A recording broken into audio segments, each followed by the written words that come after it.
여러분 안녕하십니까. 벌써 가을입니다. 추석 명절들 잘 보내고 계신지 모르겠습니다. 가을 하면 생각나는 어종 바로 감성돔이죠. 낚시인들이 가장 사랑하는 고기, 그리고 낚시인들의 로망, 그 아름다운 자태 때문에 이 감성돔 낚시를 매우 좋아하는데요. 감성돔 낚시를 하기 위해서는 클림 찌낚시와 그리고 원투 처박기 낚시를 합니다.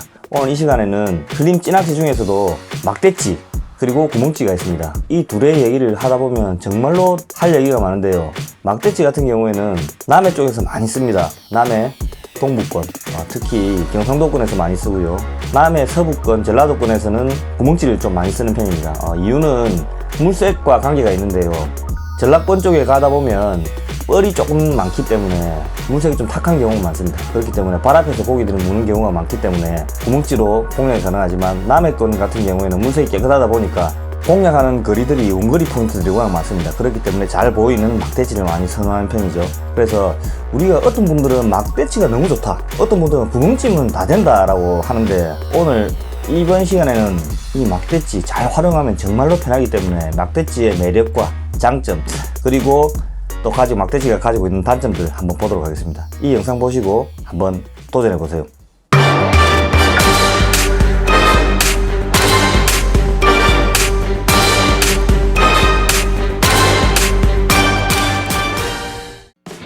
네, 막대찌 기본 채비부터 알고 가죠.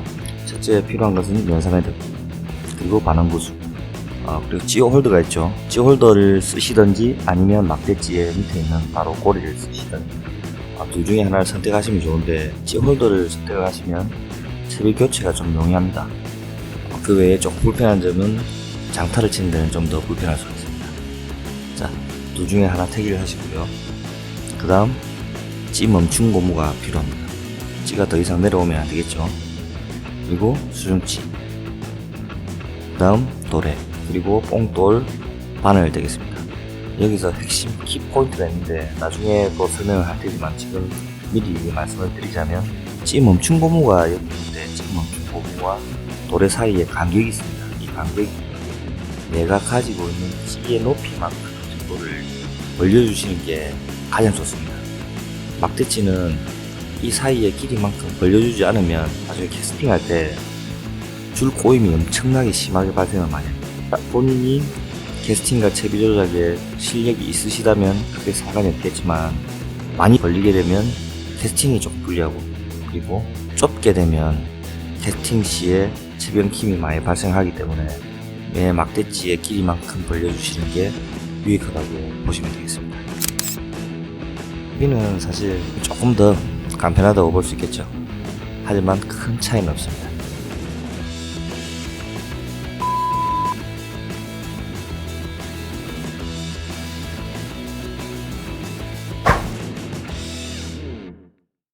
막대찌 종류에 대해서 한번 보죠. 세 가지 종류가 있습니다. 막대찌는 자립, 반자립, 비자립. 이게 뭘까요? 자세하게 한번 보도록 하죠. 먼저 첫 번째 자립 막대찌 같은 경우에는 아무것도 달지 않은, 부하가 걸리지 않은 상태에서도 어느 정도 빠지는 선이 딱 정해져 있습니다. 그렇기 때문에 여기서 채비가 이렇게 내려가다 보면 면사매듭이 딱 걸리는 그 시점에 부하가 걸리는 것을 보면서, 내 채비가 안착이 되었구나, 또는 내 채비가 땅바닥에 되었구나 라는 느낌을 받을 수가 있습니다. 그렇기 때문에 이 무게가 걸리면 내 찌가 원래 기존에 서 있던 것보다 조금 더 내려간다고 보시면 됩니다. 이걸로 내 채비가 채비 정렬이 되었다, 또는 나중에 또 설명하겠지만 수심 체크를 할 수 있다든지 여러가지 좋은 방법이 있습니다. 자립 막대찌의 가장 좋은 점은 원투성이 있습니다. 채비 정렬을 할 때는 내가 기존에 빠지는 높이를 보고, 그 다음에 내 채비가 정렬이 되었을 때 이 무게를 받은 만큼 G톱이 내려갑니다. 그래서 그것을 보고 판단하는 게 바로 자립 막대찌의 장점이라고 하겠습니다. 두 번째는 반자립 막대찌죠. 사진에서 보시는 바와 같이 반자립 막대찌는 딱 던졌을 때 아무것도 없는 상태에서 45도 정도 기울어져 있습니다. 실질적으로 제가 낚시를 좀 오래 하다 보니까 반자립 낚시 때는 쓸 일이 많이 없어요. 중간 정도의 단계라고 보시면 되는데, 바람 영향이라든지 여러가지 이유로 인해서 반자립 막대찌는 요즘에는 잘 쓰진 않습니다. 하지만 반자립 막대찌 같은 경우에는 비자립 막대찌와 자립 막대찌 중간 정도의 스탯을 가지고 있다고 보시면 되고요. 그냥 던졌을 때 한 45도 누워있는 상태에서 이렇게 채비가 내려가기 시작하면 바짝 서는, 이렇게 서게 되면서 내 채비가 안착이 되었구나, 채비 정렬이 되었구나를 바로 눈으로 확인할 수가 있습니다. 비자림 막대치. 비자림 막대치 같은 경우에는 자체적인 침력이 없기 때문에 거의 대부분 보면 좀 가벼운 찌들이 많습니다. 처음에 바닥에 던졌을 때 아무것도 없는 상태에서 불을 받지 않은, 침력을 받지 않은 상태에서 이렇게 누워있죠. 누워있다가 밑에 수중 뽕돌의 힘으로 침강을 하게 되면 그때 벌떡 섭니다. 이렇게. 비자림 막대치는 참 할 얘기가 참 많죠. 좋은 부분이 참 많거든요.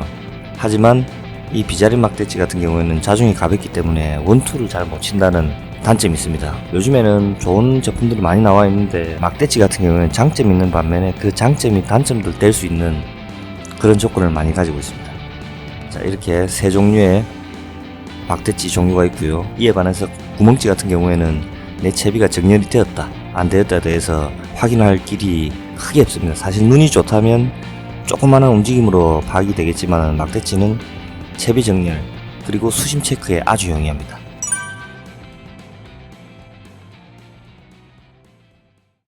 막대치와 구멍찌의 시인성 차이를 한번 보도록 하죠.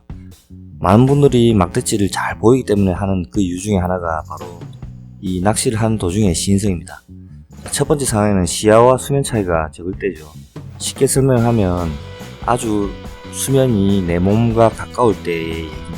거의 대부분이 사실 이런 경우가 많기 때문에 막대치, 남해 하면 막대치를 많이 쓰시게 하는데, 자, 먼저 한번 보도록 하죠. 이렇게 수심이 가까운 시점에 구멍찌를 먼저 한번 보죠.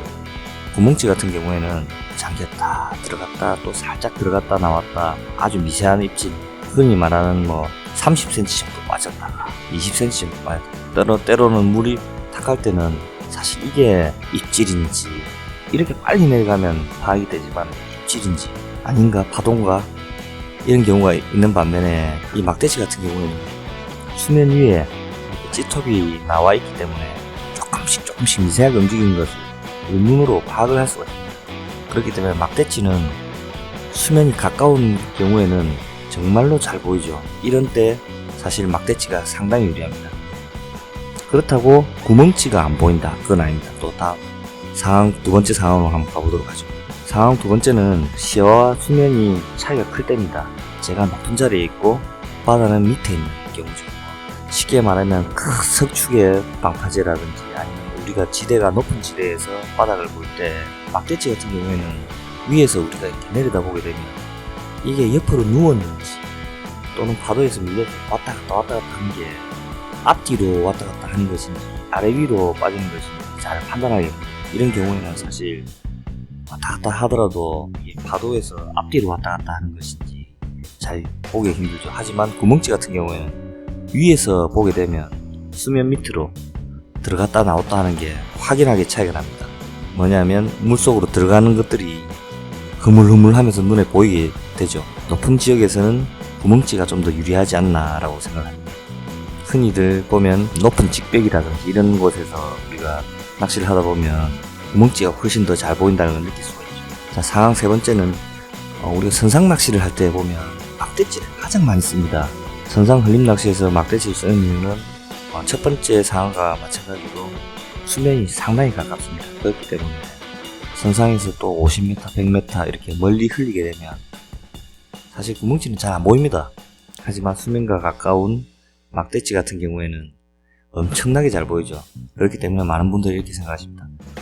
원투를 하려면 막대치를 써야 된다고 생각합니다. 막대치가 멀리 날아가서 원투를 치는 게 아니라 멀리 흘릴 때 아주 장타 포인트를 할 때 막대치가 잘 보이기 때문에 시인성 때문에 막대치를 쓰는 경우가 많습니다. 그리고 마지막 실전 낚시에서 우리가 시인성 부분에서 얘기할 수 있는 부분을 한번 보도록 하죠. 아침이나 저녁쯤에 바닷물이 태양의 반사가 이렇게 됩니다. 이럴 때는 사실 막대치 말고는 보이지가 않습니다. 구멍치는 거의 안 보인다고 해야죠. 물론 손의 감각으로 낚시를 할 수 있겠지만 시각에 의존을 하는 낚시를 한다면 사실 아침절 그리고 해 떨어질 때 수면에 반사된 햇빛을 보기에는 막대치만한 게 없습니다. 시인성 부분에 있어서는 최고라고 보면 되고 시인성에 대해서는 이제 넘어가도록 하겠습니다. 아, 힘드니까 조금 쉬었다 하죠.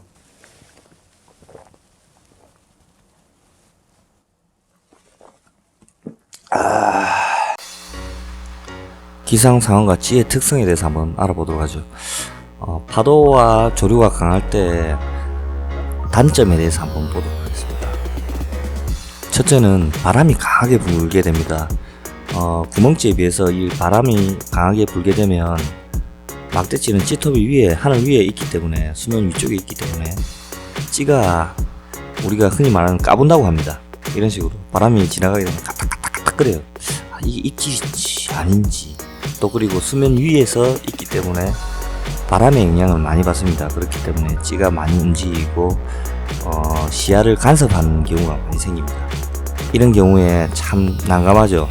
이럴 때는 구멍찌 같은 경우에는 수면 위에 붙어 있기 때문에 그에 반해서 바람에는 조금 더 나은 편이라고 볼 수가 있습니다. 두 번째는 큰 너울, 파도가 많이 칠 때입니다. 이럴 때 같은 경우에는 파도가 이렇게 울렁울렁거리기 시작하면 이 파도에 맞아서 막대치가 이렇게 넘어갔다 일어섰다 넘어갔다 일어섰다를 반복을 하죠. 이런 경우에는 사실 막대치가 상당히 불리합니다. 바람과 마찬가지로 너울에도 약하기 때문에 이런 식으로 찌가 왔다 갔다 하면서 우리 시야를 좀 방해하게 됩니다. 이게 입질인지 아닌지. 반면에 구멍찌 같은 경우에는 조류를 타게 됩니다. 그렇기 때문에 큰 너울이 오더라도 이렇게 올라갔다 내려갔다를 반복을 하기 때문에 잘 탄다고 볼 수 있죠. 자동 코폐질도 될 수도 있습니다. 구멍찌와 막대찌의 장단점 중에 막대찌의 단점, 바로 수면 위에 움직이는 것들에 대해서는 상당히 취약한 부분이라고 할 수가 있겠습니다. 자, 다음은 막대찌의 장점 중에 하나인 수심 체크에 대해서 한번 보도록 하죠. 지금 그림에 보시는 바와 같이 수심이 한 10m 정도 됩니다. 이때 제가 미채비를 안 넣는다는 가정에 하에 한번 해보도록 할게요. 자립 막대찌로 설정을 하죠. 10m의 수심인지 우리가 모르고 있는 상황에서 보통 한 8m 정도를 줍니다. 떠있는 자립찌가 수중 뽕돌의 무게를 인해서 연사 매듭이 내려가면 내 채비가 정렬이 되었구나 라고 우리가 알게 됩니다. 그렇다면 채비가 정렬이 됐다고 알 수 있는 것, 그리고 내 막대찌가 어느 정도 침력을 받아서 이렇게 내려갔다는 것은 내 수중 뽕돌이 떠있다라는 증거입니다. 그렇기 때문에 여기서 수심을 조금 더 맞추기 위해서는 면사 매듭을 조금 더 2m 정도로 뒤로 이동을 한다고 하죠. 면사 매듭을 2m를 수심을 좀 더 준 다음에 이렇게 내려봅니다. 내려보면 뽕돌이 바닥에 대입니다. 대게 되면 기존에 채비 정렬이 이루어지면 이 막대찌가 내려가야 되는데 막대찌가 내려가지 않고 그대로 서 있습니다. 이것으로 우리가 내 수심이 바닥에 대있구나, 침력을 받으면서 뽕돌의 무게를 받고 있구나 또는 받지 않고 있구나, 우리가 눈으로 확인을 해서 수심 체크를 정확하게 할 수 있다는 장점이 있습니다. 아까 잠깐 말했듯이 비자립 막대찌 같은 경우에는 거의 수심을 정확하게 맞출 수 있는 능력이 좀 되지 않나 싶습니다. 막대찌 같은 경우에는 별다른 도구가 필요 없이 수심 체크하는데 상당히 용이하다고 볼 수 있습니다. 참 좋은 점이 많습니다.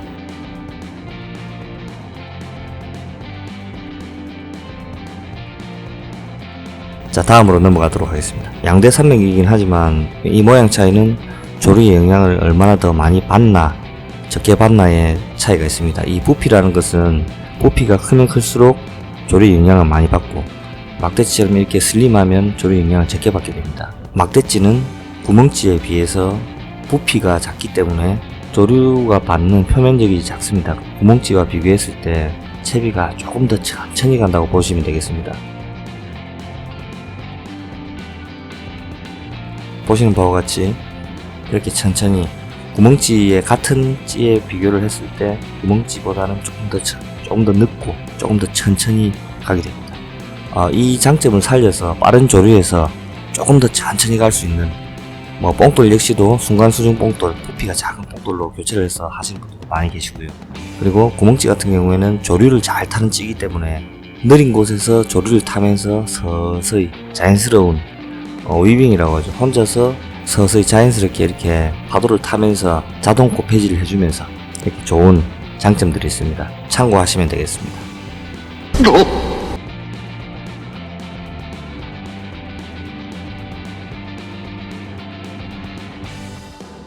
막대지의 캐스팅에 대해서 한번 보도록 하죠. 많은 분들이 막대지를 쓰고는 싶으나 막대지의 채비 엉킴 때문에 막대지를 포기하시는 분들이 계십니다. 이건 뭐냐면 막대지 같은 경우는 첫 번째로 구조적으로 먼저 길이가 길기 때문에 캐스팅할 때 찌 멈춘 고무를 높이로 많이 주지 않거나 또는 수면 착수 전에 채비를 잡아주지 않게 되면 이런 식으로 채비가 꼬이게 됩니다. 초보들 같은 경우에는 막대치를 하고 싶은데 이 꼬임 때문에 포기하시는 분들이 상당히 많죠. 또는 낚시를 가서 이거 푼다고 계속 하시는 분들 많습니다. 막대치의 단점이라고도 볼 수 있겠죠. 우리가 베이트리를 썼을 때 백러시가 걸리는 것처럼 정말로 짜증나는 일입니다. 이 막대치 왜 걸리냐? 먼저 첫째는 막대치의 채비 꼬임을 현저하게 줄이기 위해서는 도래와 찌 멈춘 고무의 사이의 길이를 막대치 길이만큼 벌려주는 게 좋습니다. 어느 정도 숙달이 되시면 밑에까지 내려서 하시는 분들도 많이 계시죠. 하지만 초보 때는 벌려주는 게 좋습니다. 대신에 이걸 벌리게 되면 캐스팅 하는데 좀 롱 캐스팅이 좀 힘듭니다. 하지만 이거 역시도 연습을 하시다 보면 충분히 극복할 수 있는 부분이고요. 여기서 캐스팅을 한번 해볼게요. 슛! 여기서 수면에 직전에 오기 전에는 사실 찌가 선행을 하고 목줄이 뒤에서 이렇게 딸려가는 이런 식으로 날아가게 됩니다. 이때 수면에 착수하기 전에 원줄을 무조건 잡아주셔야 됩니다. 원줄을 잡게 되면 목줄은 앞으로 날아가고 찌는 뒤로 가게 되겠죠. 이 상태를 유지한 다음에 착수가 되게 되면 채비의 꼬임은 거의 없다고 보시면 됩니다.